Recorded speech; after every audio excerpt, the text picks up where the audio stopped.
एक और बड़ी खबर आपको बता दें, संघ की पत्रिका ऑर्गेनाइजर में संभल का जिक्र किया गया है। संभल का जिक्र कवर स्टोरी में है। सोमनाथ से लेकर संभल तक का जिक्र इसमें किया गया है। संभल में मस्जिद की जगह मंदिर था, ऑर्गेनाइजर में साफ लिखा गया है। और विवादित स्थलों का इतिहास जानना जरूरी है। सही इतिहास सभ्यतागत न्याय के लिए बेहद जरूरी है। यह आपको बता दें तो संभल में क्या कुछ हो रहा है, कैसे जो ऐतिहासिक चीजें हैं वो निकल कर सामने आ रही हैं, चाहे पृथ्वीराज बावड़ी की बात करें या फिर मंदिरों की बात करें, ऐसी तमाम जो संस्कृतियां हैं सनातन की जिसे छुपाने की कोशिश की गई थी वो सब निकल कर सामने आ रही है। और मस्जिद की जगह मंदिर था, ये पहले भी आपको बता दें कि कई ऐसी किताबें हैं जिसमें लिखा गया है विवादित स्थलों का सही इतिहास जानना कितना जरूरी होता है, ये संघ की इस पत्रिका में बताने की कोशिश की गई है। तो बड़ी जानकारी आपको हम बता दें, सही इतिहास जानना सभ्यतागत न्याय के लिए बेहद जरूरी है। और किन बातों का जिक्र है ये आपको बताते हैं। आरएसएस की पत्रिका ऑर्गेनाइजर का ये लेख है। संभल मस्जिद विवाद पर प्रकाशित स्टोरी की है। ये स्टोरी पूरी इन्होंने पब्लिश की। संभल में मस्जिद की जगह मंदिर का दावा किया गया है इसमें। तो विवादित स्थलों का इतिहास जानना जरूरी है। धार्मिक कटुता खत्म करने का दृष्टिकोण जरूरी है। घटिया धर्मनिरपेक्षता से कट्टरवाद को बढ़ावा मिलेगा। तो मुसलमानों को सच्चाई स्वीकार करनी चाहिए, इसका भी इसमें जिक्र किया गया है। दावा किया गया सनातन के सबूतों का। यह भी कहा गया कि बहुत जरूरी है इन तमाम बातों को जानना और समझना। अगली खबर के लिए सृष्टि करेंगे। बिल्कुल, और आपको बता दें राजस्थान में एक बड़ी कार्रवाई यहां पर की गई है, जहां अवैध अतिक्रमण के खिलाफ में बुलडोजर एक्शन यहां देखने को मिला है। दरगाह के आसपास में राजस्थान के अजमेर की खबर हम आपको बता रहे हैं। आसपास में किस तरीके से अवैध ढांचा यहां तैयार किया गया था, आप तस्वीरों के जरिए देख रहे हैं कि अतिक्रमण यहां पर किया गया था लोगों की तरफ से दरगाह के आसपास, और उससे बुलडोजर एक्शन के तहत में ये बड़ी कार्रवाई यहां पर की गई है।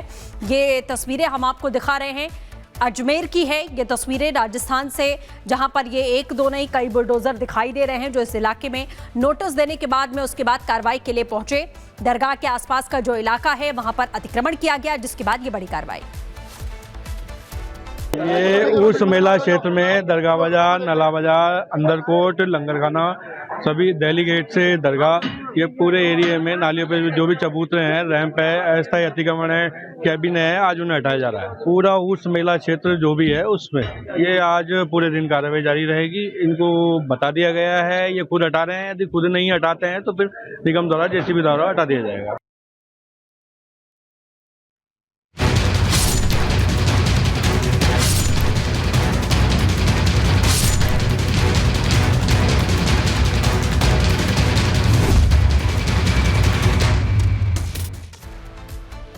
तो उत्तर प्रदेश में एक बात तो बिल्कुल क्लियर है, अपराध को लेकर के जिस तरीके से योगी सरकार एक्शन में है, अगर किसी ने भी लक्ष्मण रेखा लांघी तो फिर किस तरह से उसका टिकट जहन्नुम पक्का है और एक्शन तेज है। इस जुड़ी रिपोर्ट दिखाते हैं।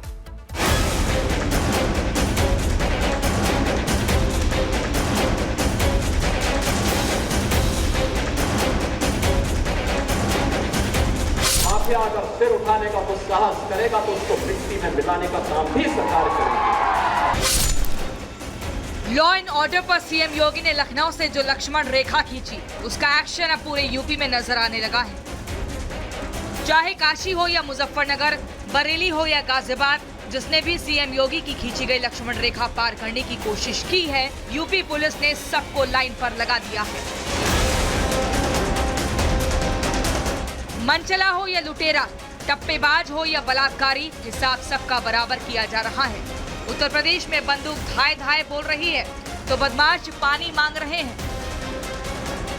ये वाराणसी के रामनगर का रहने वाला बदमाश इरशाद है। ये पड़ोस में रहने वाली 8 साल की एक मासूम बच्ची को हवस का शिकार बनाना चाहता था। इसने कोशिश भी की और जाल भी वैसा बुना, लेकिन जब नाकाम रहा तो इसने बच्ची की हत्या कर डाली। लेकिन अब ये किसी और बेटी पर अपनी हैवानियत नहीं दिखा पाएगा, क्योंकि पुलिस ने देर रात इसे दौड़ाकर गोली मारी है और इसका हाफ एनकाउंटर कर दिया। वो जब दुष्कर्म के प्रयास में सफल ना हो पाए तो बच्ची का जो सर है वो पत्थर से कूच के उसकी हत्या कर दी थी और उसके बाद बोरे में ले जा करके उसको स्कूल की बाउंड्री के अंदर फेंक दिया था। और इसी में पुलिस जो है सुराग रसी पता रसी में लगी थी। सूचना मिली थी कि जो अभियुक्त है इरशाद, इसने पुलिस टीम पर जानलेवा फायरिंग की थी और उसी जवाबी फायरिंग में इसके गोली लगी है और मुठभेड़ में घायल हो गए। वाराणसी में हत्यारे इरशाद को लाइन में लाया गया तो गाजियाबाद में गौ तस्करों का हिसाब किया गया है। ऐसा हिसाब किया गया कि गौ तस्कर शादाब अपने पैर पर चलने लायक तक नहीं है। वैसे शादाब कोई छोटा मोटा गौ तस्कर नहीं था, खुद को तो रंगखा समझता था। कितना बड़ा गौ तस्कर था इसे आप ऐसे ही समझ सकते हैं कि शादाब के ऊपर गौ तस्करी के कई मामले दर्ज हैं। शादाब अपने साथ बंदूक और गोलियां लेकर भी चलता था। बाइक से नवाबी झाड़ता हुआ गौ तस्करी करता था, लेकिन जब पुलिस के हत्थे लगा तो शादाब की सारी नवाबी धरी की धरी रही। जेल से नाहल की तरफ जाने वाले रोड पर चेकिंग के दौरान एक बाइक तेजी से नाहल की तरफ से आता हुआ दिखाई पड़ा, जिसे पुलिस द्वारा रोकने का इशारा किया गया। उसने अपने पास रखी तमंचा से जान से मारने की नीयत से पुलिस पर फायर कर दी, जिसमें आत्मरक्षार्थ पुलिस द्वारा जवाबी फायरिंग की गई है, जिससे अभियुक्त को पैर में गोली लगी है। तलाशी पर इसके पास से एक अदद तमंचा, 315 बोर, एक जिंदा कारतूस, एक खोखा कारतूस, एक बिना नंबर प्लेट की मोटरसाइकिल बरामद हुई है। देर रात सिर्फ हत्यारे और गौ तस्कर पर ही पुलिस का कहर नहीं बरपा। कानपुर के महाराजगंज में पुलिस ने 25,000 के इनामी बदमाश सलमान को मुठभेड़ के बाद गिरफ्तार कर लिया। तो मुजफ्फरनगर में पुलिस ने 5 शातिर चोरों को गिरफ्तार किया है। और बहराइच में तो मुठभेड़ के बाद 2 बदमाश रहम की भीख मांगते नजर आए। सीएम योगी का मैसेज क्लियर और कट है कि लॉ एंड ऑर्डर सबसे टॉप पर यूपी में रहेगा और यही वजह है कि योगी के विरोधी यूपी सरकार पर सबसे ज्यादा एनकाउंटर को लेकर ही सवाल खड़े करके सरकार को घेरते हैं। Bureau report, Republic Bharat.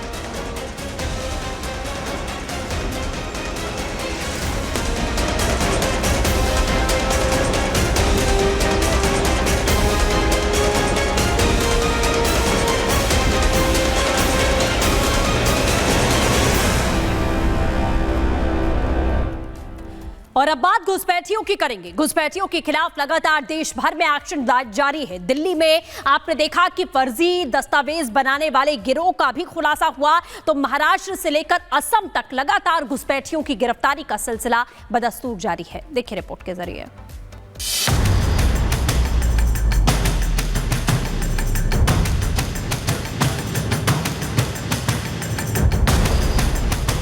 तगड़ा एक्शन, घुसपैठ गैंग को टेंशन।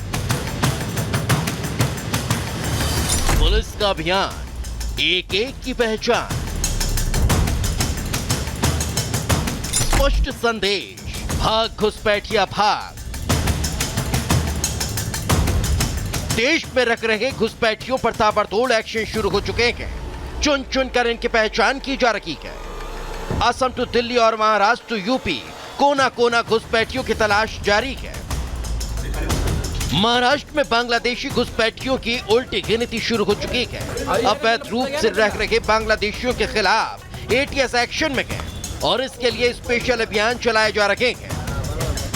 ठाणे, नवी मुंबई, मुंबई सिटी और नासिक जैसे शहरों में पहुंच एटीएस की टीम ने घुसपैठियों की तलाश ली और उनके दस्तावेज खंगाले।